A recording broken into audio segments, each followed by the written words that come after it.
Para estar aquí, agradecer a los compañeros de Comisiones Obreras la organización de este acto y bueno, pues a repetirse un poco, no agradecer a la administración que no ha querido quedarse hasta estas horas. Algunos quedaron un poco más y otros salieron corriendo a las 10 de la mañana. Es un poco triste, pero igual es más triste que no nos sorprende a ninguno, pero bueno, es lo que tenemos. Vale, yo estoy aquí en representación de la Asociación Española de Neuropsiquiatría.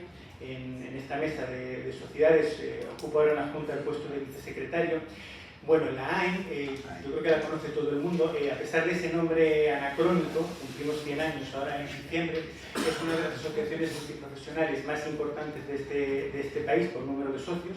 Y bueno, vengo a compartir con ustedes la posición de la AEN y la mía propia en un tema que creemos que es uno de los retos más importantes a los que se enfrenta la salud mental en este país y que es un tema que, curiosamente, tampoco me sorprende, no ha salido hasta ahora. Entonces ahora veremos cuál es. Es el elefante en la habitación ese que ven ahí. Vale, a mí me dijeron que la charla tenía que durar 12 o 15 minutos, yo soy muy disciplinado y creo que lo cumpliré. Conste que me cuesta, porque yo tengo una edad, ya soy un poco anacrónico también, y a mí estas modas ahora de charlas de 5 minutos en forma de píldoras y tal, a mí eso no me da.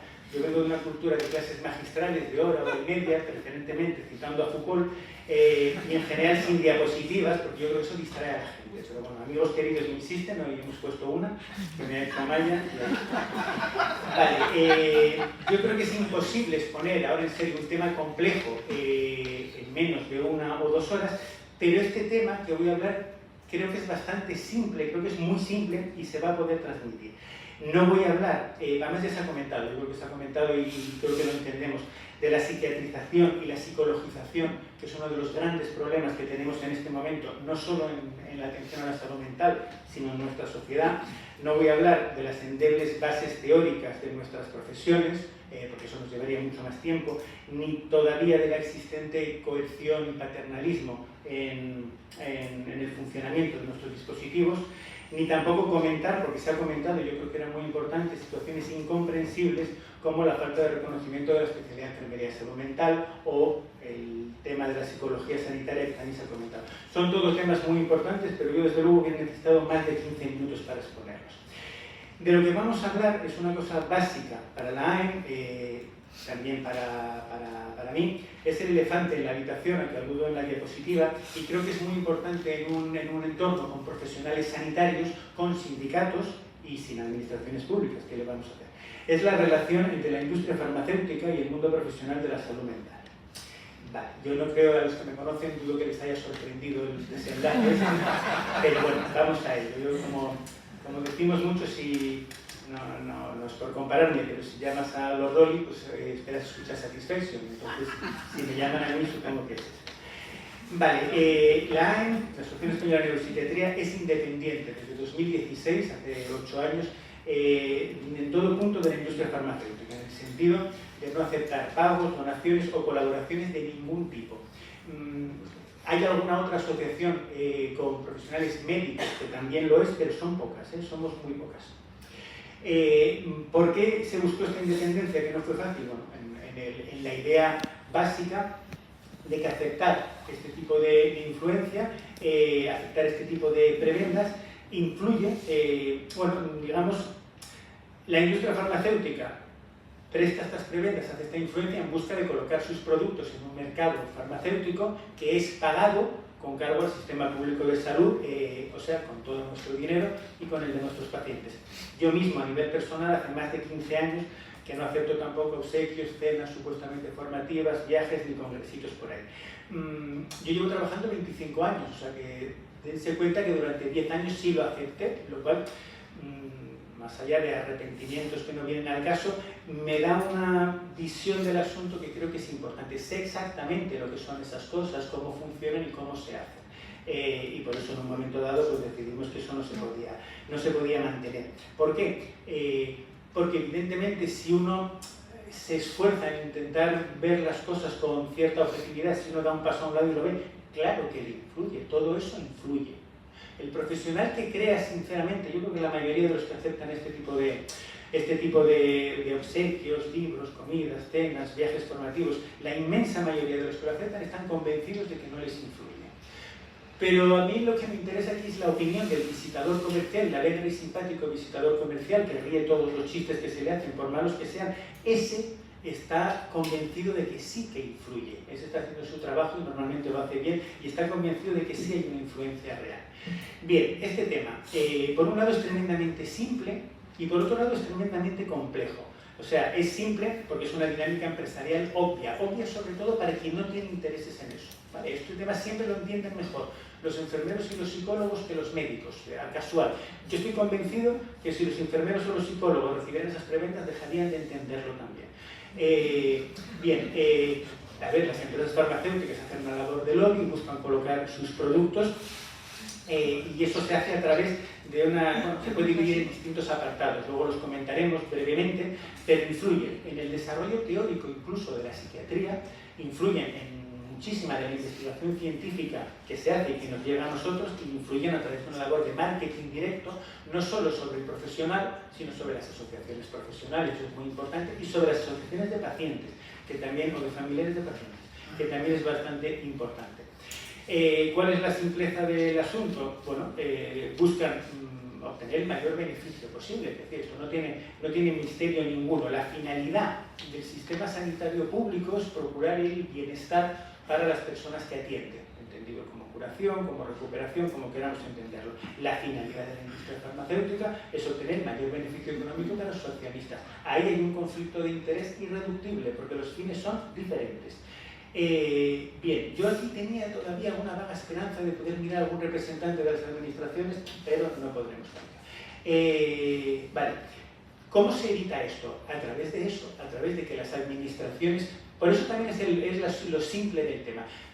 Una solución relativamente simple, que las administraciones sanitarias procuren buscar esa independencia, que los profesionales sanitarios busquemos esa independencia.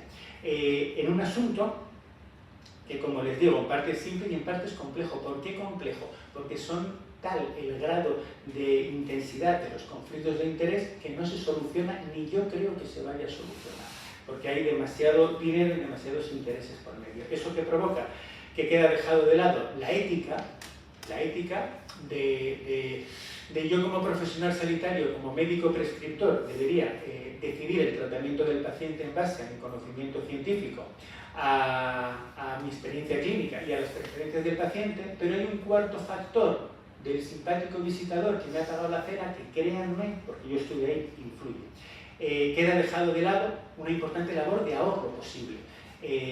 Hay estudios que demuestran que los profesionales que reciben la influencia, en general, prescriben, hacen una prescripción que algunos valoran como de peor calidad, en cuanto a no mayor eficacia y mayor coste. Hay muchos estudios sobre fármacos, les pongo un ejemplo, los fármacos antipsicóticos para el trastorno esquizofrénico, por ejemplo, de depósito. Había un fármaco que era el Modecate, algunos lo conocerán, el decanoato de flufenacina, que tenía, según los estudios, la misma eficacia que los antipsicóticos de depot nuevos, la misma eficacia. En algún estudio salía mejor colocado porque provocaba menos síndrome metabólico, pero bueno, en general da igual. Costaba 5 euros al mes y los de ahora cuestan 400 o 500 euros al mes, 100 veces más. Eso lo pagamos nosotros.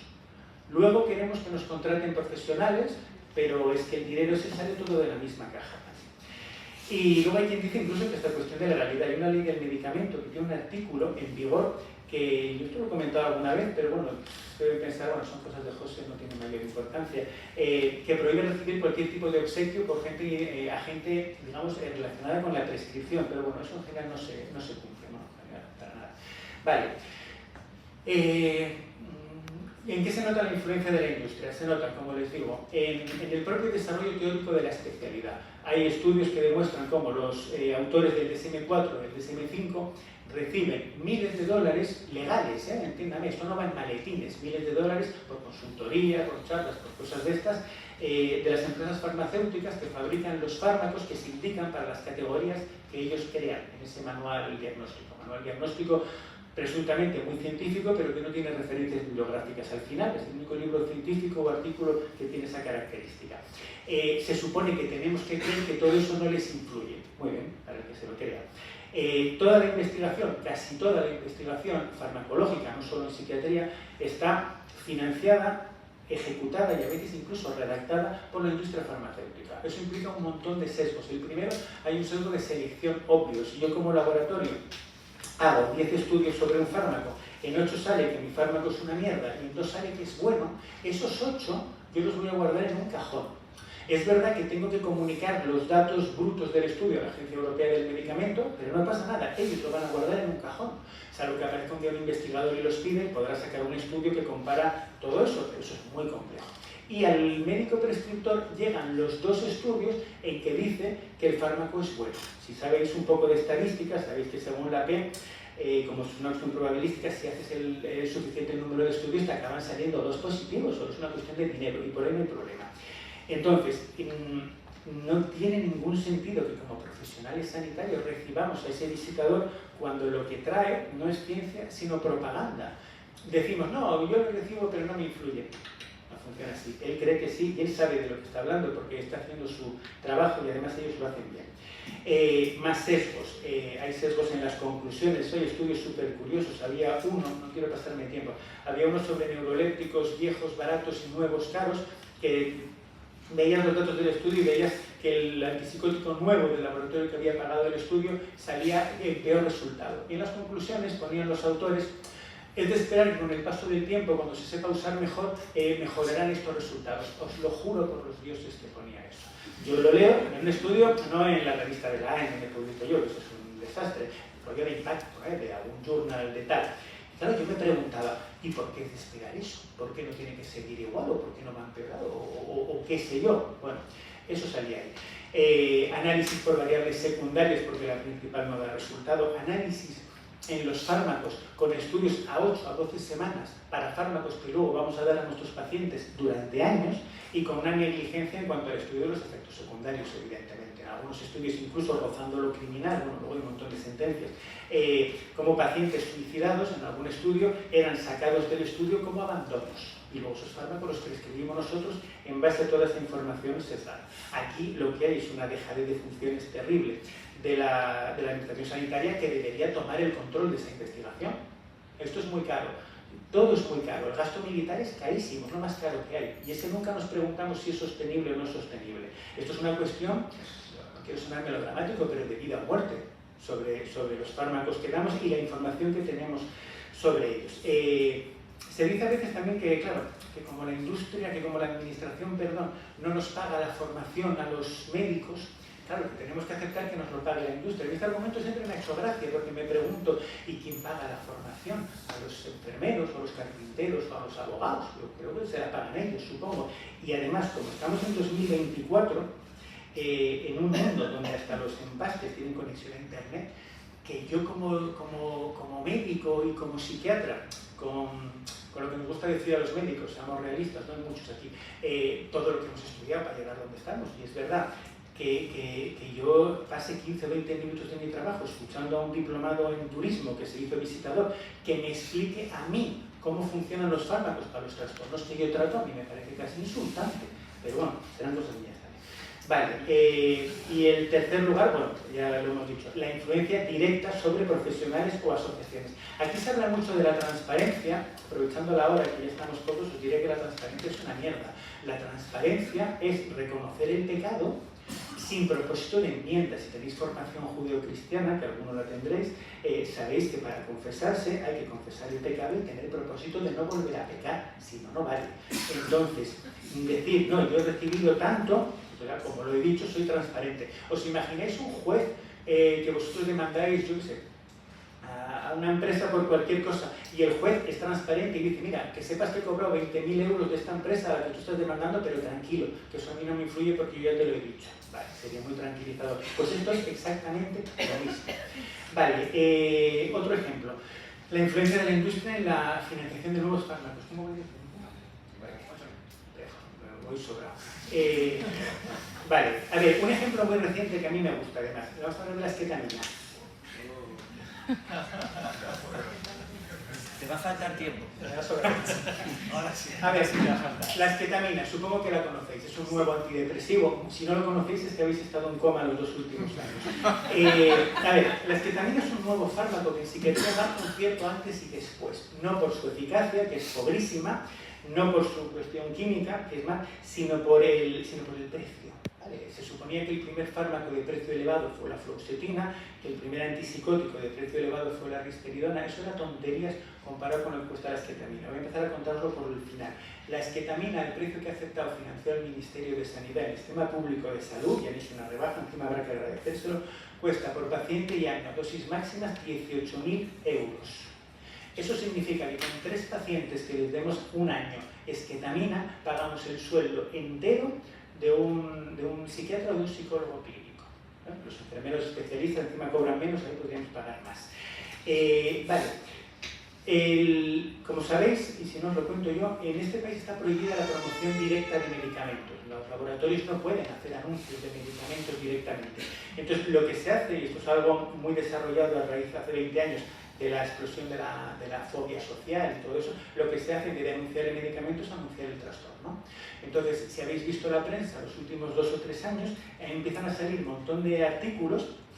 Curiosamente sale en la sección de noticias, cuando deberían salir en la de publicidad, pero bueno, sale sobre la depresión resistente al tratamiento. Es un constructo poco claro, pero claro, ¿qué entendemos por depresión resistente al tratamiento? Yo os lo digo, entendemos una depresión que no responde a antidepresivos. Teniendo en cuenta las lamentables cifras de eficacia de los antidepresivos, esto no es decir gran cosa, pero se empieza a publicitar.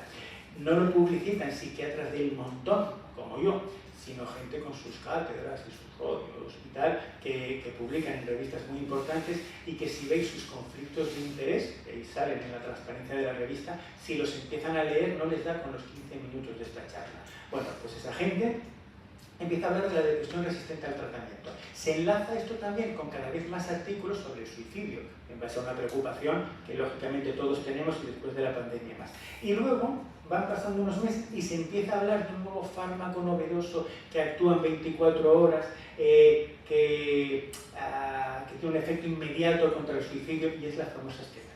Vale, primero se aprueba su comercialización por la Agencia Europea del Medicamento y la FDA americana, y luego se aprueba su financiación. En Gran Bretaña no, el vice británico ha dicho que ni hablar, que eso no es costo efectivo y que no lo aprueba. Si uno va a los estudios y deja las noticias, ve que todos los estudios previos a la comercialización y los que han salido después van por la misma línea. Lo primero llamativo, no es llamativo, son estudios de Janssen, que es el laboratorio que hace el producto, ¿no? Lógico, hacen el producto, como la administración está a otras cosas, no me digáis a qué, pero está a otras cosas, está desprecarizando el trabajo, supongo que estoy totalmente a favor, pero va a ser complicado. Entonces, en esos 4, 5, 6 estudios, el mejor resultado que encuentran es que en una escala de depresión que tiene 60 puntos, la esquetamina mejora 4 puntos. Y diréis, bueno, 4 puntos igual es importante, os lo voy a explicar. No es importante.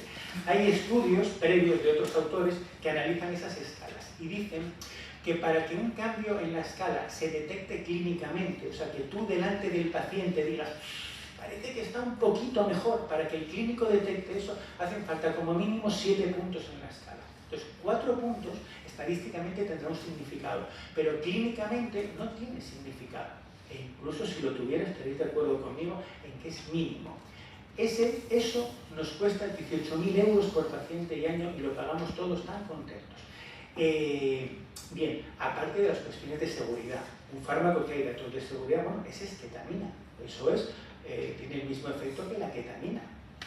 A mí esto me hace mucha gracia en la profesión porque es gracioso, porque uno pareciera que se pasa media mañana diciendo a los pacientes lo que no tienen que consumir, nada de porros, nada de coca, nada de alcohol, y la otra media lo que sí, pero tú te me tomas, la esquetamina, lo otro y tal. Y la esquetamina marca una frontera porque nos están pasando sustancias de una parte de la mañana a otra y eso nos va a confundir un poco. Yo estoy convencido, y espero no verlo, pero que hay gente muy joven, igual algunos lo veis, veremos la escocaína.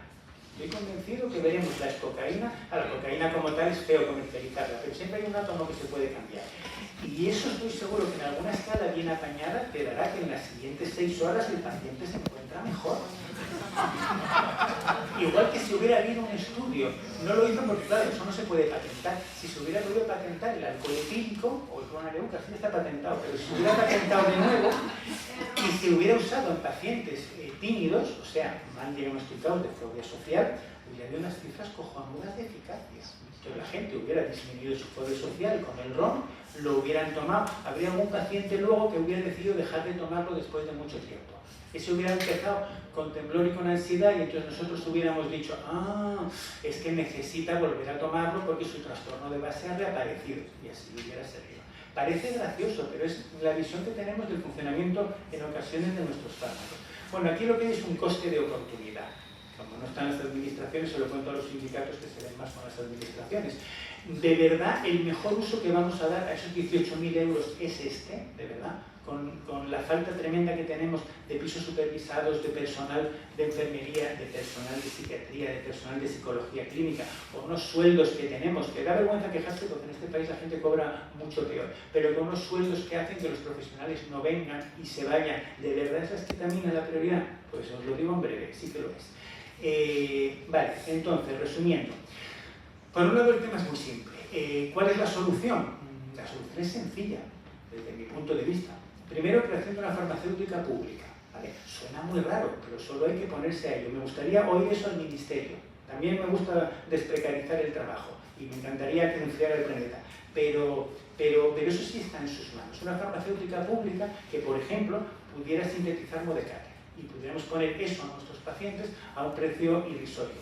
O una farmacéutica pública que pudiera comercializar las vacunas para el COVID que pagamos con nuestro dinero, con miles de millones, para que luego los accionistas de determinadas empresas se enriquezcan vendiéndolas. O que tuviéramos disponibles fármacos antirretrovirales libres de patentes para que no hubiera miles de personas en África o en Asia muriéndose por SIDA, mientras la empresa que tiene la patente prefiere seguir engordando su cuenta de beneficios. Esto es feo decirlo a estas horas, pero es que es verdad.